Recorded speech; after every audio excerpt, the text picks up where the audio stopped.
Ready start. भाइयों, भूगोल, पर्वत और समुद्र ने भारत के स्वरूप का निर्माण किया है। कोई मानव संस्था इसके आकार को बदल नहीं सकती और ना ही उसके अंतिम लक्ष्य में बाधक बन सकती है। आर्थिक परिस्थितियों और अंतर्राष्ट्रीय मामलों की लगातार मांगों के कारण भारत की एकता और भी आवश्यक हो गई है। भारत के जिस चित्र को हमने अपने दिलों में संजोया है, वह सदा हमारे दिलों और दिमागों में रहेगा। अखिल भारतीय कांग्रेस समिति गंभीरता से यह विश्वास करती है कि जब वर्तमान भावनाओं की उत्तेजना समाप्त हो जाएगी तो भारत की समस्याओं को उचित परिप्रेक्ष्य में देखा जाएगा और भारत में दो राष्ट्रों के अस्तित्व के झूठे सिद्धांत को समाप्त कर दिया जाएगा और सभी इसका त्याग कर देंगे। सामान्यतः राष्ट्रीयता जातीय, भाषाई अथवा भौगोलिक तत्वों पर आधारित होती है, परंतु इस्लाम का अलग अस्तित्व है जो अन्य धार्मिक वर्गों में मिश्रित नहीं होता।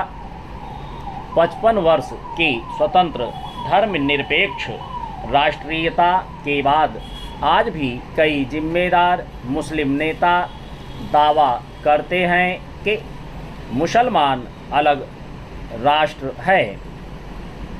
चंद एक जिम्मेदार दल द्वारा इतने अधिक करुणाजनक और आत्मभ्रामक प्रस्ताव की कल्पना भी नहीं की जा सकती जितना कि अखिल भारतीय कांग्रेस समिति ने 15 जून 1947 को पास किया था।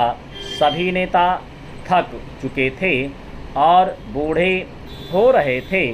आदर्शवाद की जिस ज्वाला ने उन्हें 26 वर्ष पूर्व प्रेरित किया था, उसका जोश ठंडा होने लगा था।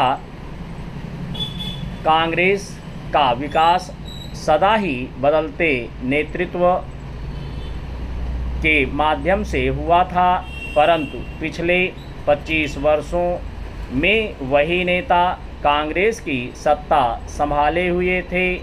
उनके व्यक्तित्व और उनके त्याग ने उनको जो ख्याति प्रदान की थी, उनको जो बल प्रदान किया था, उसको कोई युवा नेता चुनौती देने का साहस नहीं कर सकता था।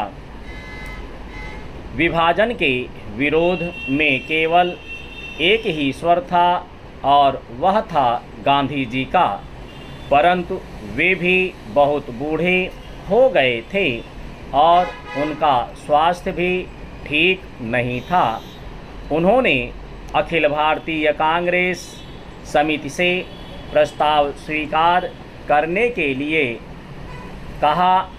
यदि वे नई कार्यकारिणी समिति और नई अंतरिम सरकार के लिए नए नेता नहीं चुन सकते।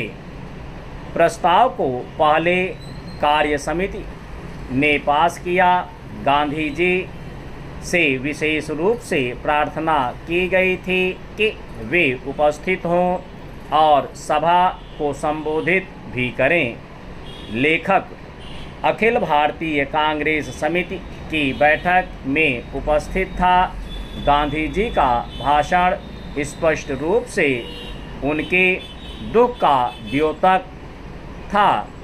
उन्होंने कहा कि उनके विचार सर्वविदित हैं, फिर भी उन्होंने अखिल भारतीय कांग्रेस समिति को प्रस्ताव पास करने की सलाह दी।